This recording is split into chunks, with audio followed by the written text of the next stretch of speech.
அண்மை செய்தி. பீகார் சட்டமன்ற தேர்தலை புறக்கணிப்பதை தவிர வேறு வழியில்லை என ராஷ்டிரிய ஜனதா தளத்தை சேர்ந்த தேஜஸ்வி யாதவ் வேதனை தெரிவித்திருக்கிறார்.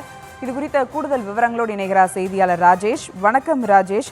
தேர்தல் ஆணையத்தின் வாக்காளர் சிறப்பு திருத்தத்தை கண்டித்து இந்த அறிவிப்பை தேஜஸ்வி வெளியிட்டிருக்கிறார். இது குறித்த மேலும் விவரங்கள்.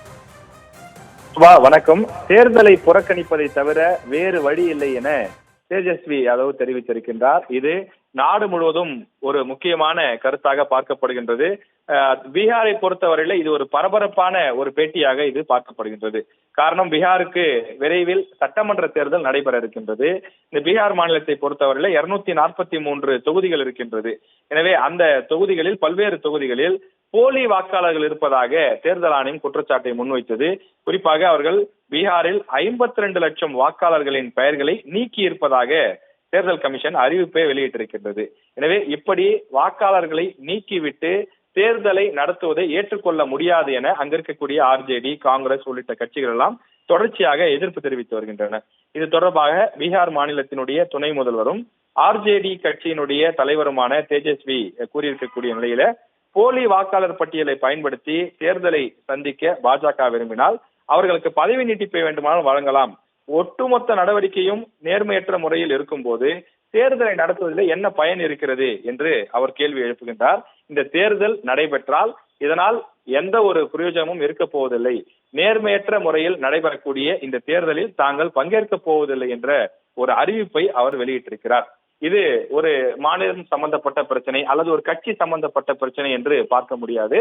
நாடு தழுவிய ஒரு பிரச்சனையாக இந்த விவகாரம் எதிர்க்கட்சிகளால் பார்க்கப்படுகின்றது. ஏற்கனவே இந்த போலி வாக்காளர்கள் நீக்கம் அல்லது வாக்காளர் பட்டியல் திருத்தம் என்பது நாடு முழுவதும் பெரும் அதிர்வலைகளை ஏற்படுத்தியிருக்கிறது. அதன் காரணமாகத்தான் கடந்த 4 நாட்களாக நாடாளுமன்றத்தின் 2 அவைகளிலும் கடும் அமளி ஏற்பட்டு வருகின்றது. தொடர்ந்து 4வது நாளாக மக்களவை இன்று முடக்கப்பட்டு அது ஒத்திவைக்கப்பட்டிருக்கிறது. இந்த நிலையிலேதான் தொடர்ச்சியாக மத்திய அரசும் தேர்தல் ஆணையமும் வாக்காளர் பட்டியல் திருத்தம் என்பதிலே அந்த நிலைப்பாட்டில் உறுதியாக இருப்பதாக சொல்லப்படுகின்றது. எனவே இந்த சூழ்நிலையிலே தொடர்ந்து தேர்தலை சந்திப்பதில் எந்த நியாயமும் இல்லை, எந்த ஒரு விஷயமும் இல்லை. எனவே நாங்கள் தேர்தலை புறக்கணிக்கிறோம் என்று குறிப்பிடுகிறார்கள். அதாவது இந்த விஷயத்தினுடைய மையக்கரு என்னவென்று பார்க்கும்போது, பீகார் மாநிலத்தில் பல்வேறு வெளிநாடுகள், குறிப்பாக அண்டை நாடுகளாக இருக்கக்கூடிய வங்கதேசம், மியான்மர் உள்ளிட்ட பல்வேறு பகுதிகளிலிருந்து அகதிகளாக வந்தவர்கள் பீகார் மாநிலத்தில் குடியேறி இருப்பதாகவும் லட்சக்கணக்கான பேர் போலி வாக்காளர்களாக அங்கு செயல்பட்டு வருகின்றார்கள். எனவே அவர்களை வாக்காளர் பட்டியலில் சேர்க்க வேண்டுமானால் அவர்களது பிறப்பு சான்றிதழ், அவர்களது தந்தை, பெற்றோர் போன்றோரது சான்றிதழ்கள் எல்லாம் வேண்டும்.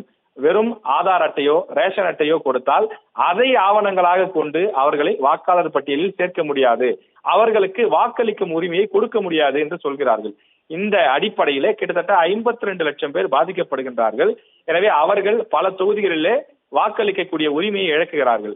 இந்த வாக்காளர்கள் நீக்கம் என்பது காங்கிரஸ் கட்சிக்கும் பீகாரில் ஒரு முக்கிய கட்சியாக இருக்கக்கூடிய ஆர்ஜேடி கட்சிக்கும் ஒரு மிகப்பெரிய பின்னடைவை கொடுக்கும் என்று கருதுகிறார்கள்.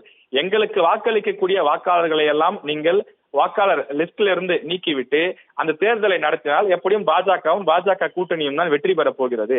அப்படிப்பட்ட தேர்தலில் நாங்கள் எப்படி போட்டியிட முடியும்? திட்டமிட்டு இதில் சதிவேலை நடந்திருக்கிறது என்பது எதிர்க்கட்சிகளின் குற்றச்சாட்டு. அதாவது பாஜகவோ அல்லது தேர்தல் ஆணையமோ குறிப்பிடுவது போல இவர்கள் அனைவரும் முழுக்க வெளிநாடுகளை சேர்ந்தவர்களோ அல்லது அகதிகளோ கிடையாது. இவர்கள் பாரம்பரியமாக இங்கே வசிக்கக்கூடியவர்கள். திட்டமிட்டு எங்களது வாக்காளர்களை வெவ்வேறு காரணங்களை கூறி அவர்களை வாக்காளர் பட்டியலிலிருந்து வெளியேற்றக்கூடிய முயற்சியை தேர்தல் ஆணையம் செய்கின்றது. இன்னும் ஒருபடி மேலே போய் பாஜகவினுடைய மற்றொரு அங்கமாகத்தான் தேர்தல் ஆணையமே செயல்படுகின்றது. தேர்தல் ஆணையம் நியாயமாக அவர்கள் நடந்து கொள்ளவில்லை என்ற குற்றச்சாட்டையும் எதிர்க்கட்சிகள் முன்வைத்து வருகின்றன. இந்த நிலையிலேதான் தேஜஸ்வி இப்படி ஒரு அறிவிப்பை வெளியிட்டிருக்கின்றார். இது நாடு முழுவதும் பெரும் அதிர்வலைகளை ஏற்படுத்தியிருக்கின்றது. ஏற்கனவே நேற்றைய தினம் கூட அவர் குறிப்பிட்டிருந்தார், தேர்தலை புறக்கணிப்பது என்பதும் ஒரு ஆயுதம்தான். இது போன்ற நேர்மையற்ற சூழலில் தேர்தலை சந்திக்க நாங்கள் தயாராக இல்லை. இது குறித்து கூட்டணி கட்சிகளிடம் ஆலோசனை செய்துவிட்டு உரிய முடிவை நாங்கள் எடுப்போம் என்று நேற்று சொல்லியிருந்தார். இந்த நிலையிலேதான் இன்றைக்கு இந்த அறிவிப்பை வெளியிட்டிருக்கின்றார்.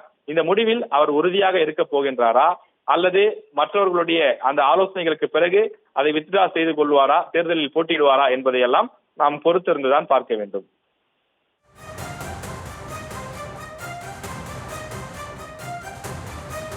கூடுதல் விவரங்களுக்கு நன்றி ராஜேஷ்.